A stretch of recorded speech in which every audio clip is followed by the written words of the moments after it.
द्वापर के सबसे महान योद्धा भीष्म पितामह सरसैया पर पड़े सूर्य के उत्तरायण होने की प्रतीक्षा कर रहे थे। तभी उनके कानों में एक परिचित ध्वनि शहद घोलती हुई पहुंची। प्रणाम पितामह। भीष्म के सूख चुके होठों पर एक मरी हुई मुस्कुराहट तैर उठी और बोले, आप देवकी नंदन कृष्ण, स्वागत है तुम्हारा। मैं बहुत देर से तुम्हारा ही स्मरण कर रहा था। कृष्ण बोले, क्या कहूँ पितामह, अब तो यह भी नहीं पूछ सकता कि कैसे हैं आप। भीष्म पितामह चुप रहे, कुछ क्षण बाद बोले, कुछ पूछूं के सब, बड़े अच्छे समय से आए हो। संभवतः शरीर छोड़ने के पूर्व मेरे अनेक भ्रम समाप्त हो जाएंगे। कृष्ण बोले, कहिए ना पितामह। भीष्म पितामह ने कहा, एक बात बताओ कृष्ण, तुम तो ईश्वर हो ना। कृष्ण ने बीच में ही टोका और कहा, नहीं पितामह, मैं तो आपका पौत्र हूँ, ईश्वर नहीं। भीष्म उस घोर पीड़ा में भी ठहाके लगाकर हंस पड़े और बोले, कृष्ण, मैं अपने जीवन का स्वयं कभी आकलन नहीं कर पाया। संभवतः नहीं जानता कि अच्छा रहा या बुरा, पर अब तो इस धरा से जा रहा हूँ कन्हैया, अब तो ठगना छोड़ दो। कृष्ण भीष्म पितामह के थोड़ा करीब आए और उनका हाथ पकड़कर बोले, कहिए पितामह, क्या पूछना चाहते हैं आप। भीष्म पितामह बोले, एक बात बताओ कन्हैया, इस युद्ध में जो हुआ वो ठीक था क्या। कृष्ण ने कहा, किसकी ओर से पितामह, पांडवों की ओर से या कौरवों की ओर से। भीष्म पितामह ने कहा, कौरवों के कृत्यों पर चर्चा का तो कोई अर्थ ही नहीं रहा कन्हैया, पर क्या पांडवों की ओर से जो हुआ वो सही था। आचार्य द्रोण का वध, दुर्योधन की जंघा के नीचे प्रहार, दुशासन की छाती का चीरा जाना, जयद्रथ के साथ हुआ छल, निहत्थे कर्ण का वध, यह सब उचित था क्या। कृष्ण ने कहा, इसका उत्तर मैं कैसे दे सकता हूँ पितामह, इसका उत्तर तो उन्हें देना चाहिए जिन्होंने यह किया। उत्तर दे दुर्योधन का वध करने वाले भीम, उत्तर दे कर्ण और जयद्रथ का वध करने वाले अर्जुन। मैं तो इस युद्ध भूमि में कहीं था ही नहीं पितामह। भीष्म पितामह ने कहा, अभी भी छलना नहीं छोड़ोगे कृष्ण। अरे विश्व भले कहता रहे कि महाभारत को अर्जुन और भीम ने जीता, पर मैं जानता हूँ कन्हैया कि यह तुम्हारी और केवल तुम्हारी विजय है। मैं तो उत्तर तुम्ही से पूछूंगा कृष्ण।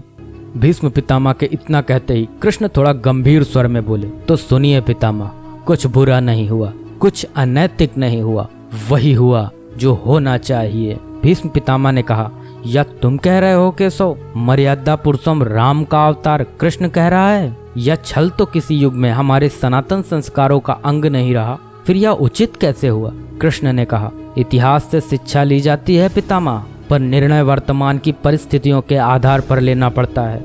हर युग अपने तर्कों पर, अपनी आवश्यकता के आधार पर अपना नायक चुनता है। राम त्रेता युग के नायक थे, मेरे भाग में द्वापर आया था। हम दोनों का निर्णय एक सा नहीं हो सकता पितामह। भीष्म पितामह ने कहा, मैं कुछ समझ नहीं पाया कृष्ण। कृष्ण ने कहा, पितामह, राम और कृष्ण की परिस्थितियों में बहुत अंतर है। राम के युग में खलनायक भी रावण जैसा शिव भक्त होता था, तब रावण जैसी नकारात्मक शक्ति के परिवार में भी विभीषण जैसे संत हुआ करते थे। तब बाली जैसे खलनायक के परिवार में भी तारा जैसी विदुषी स्त्रियां और अंगद जैसे सज्जन पुत्र होते थे।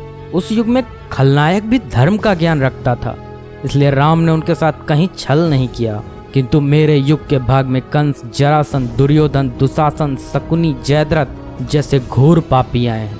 उनकी समाप्ति के लिए हर छल उचित है पितामह। पाप का अंत आवश्यक है पितामह, वह चाहे जिस विधि से हो। भीष्म पितामह ने पुनः प्रश्न किया, तो क्या तुम्हारे इन निर्णयों से गलत परंपराएं नहीं प्रारंभ होंगी केशव। क्या भविष्य तुम्हारे इन छलों का अनुसरण नहीं करेगा, और यदि करेगा तो क्या यह उचित होगा।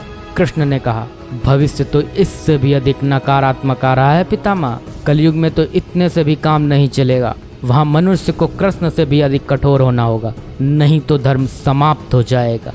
जब क्रूर और अनैतिक शक्तियाँ सत्य एवं धर्म का समूल नाश करने के लिए आक्रमण कर रही हों, तो नैतिकता अर्थहीन हो जाती है पितामह। तब महत्वपूर्ण होती है विजय, केवल विजय। भविष्य को यह सीखना ही होगा पितामह। भीष्म पितामह ने पूछा, क्या धर्म का भी नाश हो सकता है केशव, और यदि धर्म का नाश होना ही है तो क्या मनुष्य इसे रोक सकता है। कृष्ण ने कहा, सब कुछ ईश्वर के भरोसे छोड़कर बैठना मूर्खता होती है पितामह। ईश्वर स्वयं कुछ नहीं करता, केवल मार्गदर्शन करता है। सब मनुष्य को ही स्वयं करना पड़ता है। आप मुझे भी ईश्वर कहते हैं ना, तो बताइए ना पितामह, मैंने स्वयं इस युद्ध में कुछ किया क्या। सब पांडवों को ही करना पड़ा ना, यही प्रकृति का संविधान है। युद्ध के प्रथम दिन यही तो कहा था मैंने अर्जुन से, यही परम सत्य है। कृष्ण की बातों को सुनकर भीष्म पितामह संतुष्ट लग रहे थे। उनकी आंखें धीरे धीरे बंद होने लगी। उन्होंने कहा, चलो कृष्ण, यह इस पृथ्वी पर अंतिम रात्रि है, कल संभवतः चले जाना होगा। अपने इस अभागे भक्त पर कृपा करना कृष्ण। कृष्ण ने मन में ही कुछ कहा और भीष्म को प्रणाम कर लौट चले। पर युद्ध भूमि के उस डरावने अंधकार में भविष्य को जीवन का सबसे बड़ा सूत्र मिल चुका था। जब अनैतिक और क्रूर शक्तियां सत्य और धर्म का विनाश करने के लिए आक्रमण कर रही हों, तो नैतिकता का पाठ आत्मघाती होता है। ईश्वर कुछ भी नहीं करते, ईश्वर सिर्फ राह दिखाते हैं। सब कुछ हमें ही करना पड़ता है और ईश्वर के भरोसे हाथ पर हाथ रख के बैठे रहना मूर्खता होती है।